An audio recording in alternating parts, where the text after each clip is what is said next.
Lembra daquela época? A gente alugava uma fita na locadora, sem saber muito bem o que esperar. A capa era meio esquisita. A sinopse não dizia nada com nada, mas algo chamava a gente. E então, você dava o play, e sua cabeça explodia. Era um filme totalmente errado.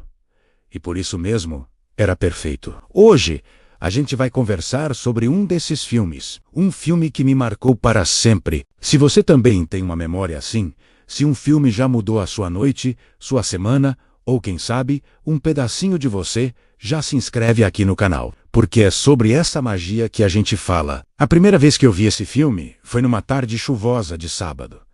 Eu devia ter uns 13, 14 anos. Meus pais tinham saído e a casa era toda minha. Na prateleira da locadora, entre os lançamentos óbvios e os clássicos que todo mundo já tinha visto lá, estava ele. A capa era um borrão de cores vibrantes e um personagem com um olhar que era ao mesmo tempo cômico e meio perdido. O título era quase um convite ao desastre. Eu pensei, por que não? O que eu não sabia era que aquela decisão mudaria a forma como eu via o cinema. Os primeiros minutos já eram um caos. Nada fazia sentido. Os diálogos eram rápidos, absurdos. As situações eram tão bizarras que eu não sabia se ria de nervoso ou se desligava a TV. Personagens apareciam e desapareciam, sem explicação. A trilha sonora parecia ter sido escolhida por alguém que tinha acabado de descobrir um teclado Casio e todos os seus efeitos de som. Parecia um erro. Um grande, gigantesco e maravilhoso erro. Mas aí, no meio daquela bagunça toda, algo começou a acontecer. Eu comecei a me importar com aquele protagonista desajustado que só queria encontrar o seu lugar no mundo, mesmo que o mundo dele fosse completamente de ponta cabeça. Eu comecei a rir, mas não era mais um riso de estranhamento. Era um riso genuíno, que vinha do fundo da alma. O filme não estava zombando dos seus personagens. Ele estava celebrando a estranheza deles. Ele estava me dizendo que ser diferente, ser errado, era a coisa mais certa que alguém poderia ser. A história, se é que podemos chamar assim, era uma colcha de retalhos. Era uma jornada sem mapa. O herói precisava entregar um objeto misterioso para uma pessoa ainda mais misteriosa. Mas a cada esquina, ele se distraía. Ele se apaixonava por 5 minutos. Arrumava uma briga sem querer. Participava de um número musical improvisado no meio da rua e depois, como se nada tivesse acontecido, voltava para a sua missão. E a gente, como espectador, só podia embarcar naquela loucura. Não tinha tempo para pensar, para questionar a lógica. A única lógica era a do coração, a do absurdo. E as cenas, tinha uma em particular que eu nunca vou esquecer. O protagonista está no ponto mais baixo da sua jornada, perdido, sozinho, achando que tudo deu errado. Ele entra num restaurante vazio, e a única pessoa lá é uma garçonete de aparência cansada. Ele pede um café, ela traz o café. Eles ficam em silêncio. E então, do nada, ela começa a cantar uma música melancólica sobre sonhos perdidos. E ele, em vez de achar estranho, começa a cantar junto. E por 3 minutos, o filme para a trama, para o mundo. E é só sobre 2 almas perdidas se encontrando através de uma canção. Foi nesse momento que eu entendi. Aquele filme não era sobre a história.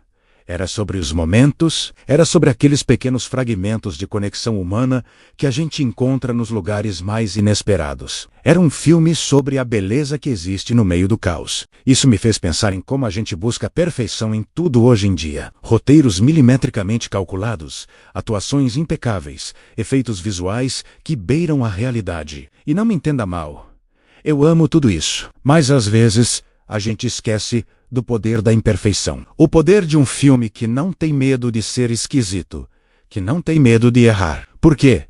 É no erro, na falha, na rachadura, que a luz entra. É na piada que não funciona direito, na cena que parece fora de lugar, que a gente encontra a humanidade daquela obra. Esse filme me ensinou que a arte não precisa seguir regras, ela precisa sentir.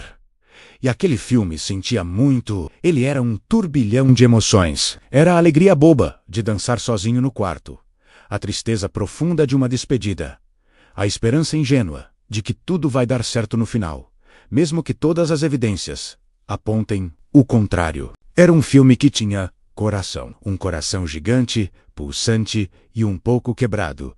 Como o nosso. Depois que o filme acabou e os créditos subiram com aquela mesma música estranha do início, eu fiquei parado no sofá. A chuva ainda batia na janela. A casa ainda estava silenciosa. Mas algo dentro de mim tinha mudado. Eu me senti visto. Aquele filme, com todos os seus defeitos e sua loucura, parecia ter sido feito para mim, para aquele garoto de 13 anos que também se sentia um pouco errado, um pouco fora do lugar. Ele me disse que estava tudo bem. Estava tudo bem ser esquisito. Estava tudo bem não se encaixar. Na verdade, era isso que nos tornava especiais. Anos se passaram. Eu vi esse filme de novo. E de novo, a cada vez, eu descubro uma nova camada, um novo detalhe, uma nova piada, que eu não tinha entendido antes. Ele se tornou o meu filme de conforto. Aquele que eu coloco para assistir quando o mundo parece sério demais, cinza demais.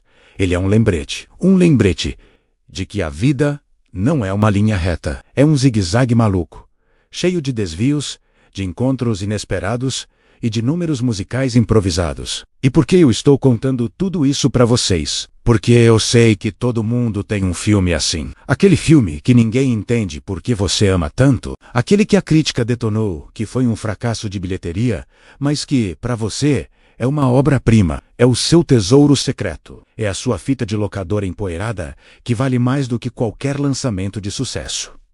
Esses filmes são importantes. Eles nos formam.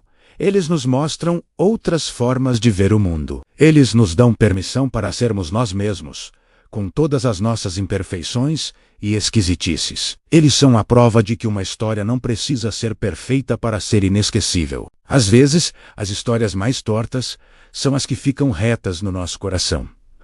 Então, qual é o seu filme totalmente errado? Aquele que te pegou de surpresa e nunca mais te largou? Deixa aqui nos comentários. Eu quero muito saber, eu quero conhecer as histórias de vocês, as memórias que um simples filme foi capaz de criar. Porque no final das contas, é isso que importa. As histórias que a gente vive e as histórias que a gente assiste. Até que elas se misturam e se tornam uma coisa só. Elas se tornam a nossa própria história. O cinema tem esse poder de nos transportar, de nos transformar, de nos conectar, mesmo quando ele se apresenta da forma mais caótica e improvável. Talvez, principalmente nesses momentos, porque é um lembrete de que a criatividade não tem limites e que a emoção pode ser encontrada nos lugares mais absurdos. É uma celebração da liberdade artística e da coragem de ser diferente. Obrigado por me ouvirem hoje, por compartilharem essa memória comigo. Foi mais do que falar sobre um filme, foi falar sobre um sentimento. E se você sentiu um pingo dessa nostalgia, se você se lembrou do seu próprio filme errado favorito, então a minha missão aqui está cumprida. Não se esqueça de se inscrever para mais conversas como essa, onde a gente não analisa só o filme, mas o que ele faz a gente sentir. A gente se vê no próximo vídeo. Até lá!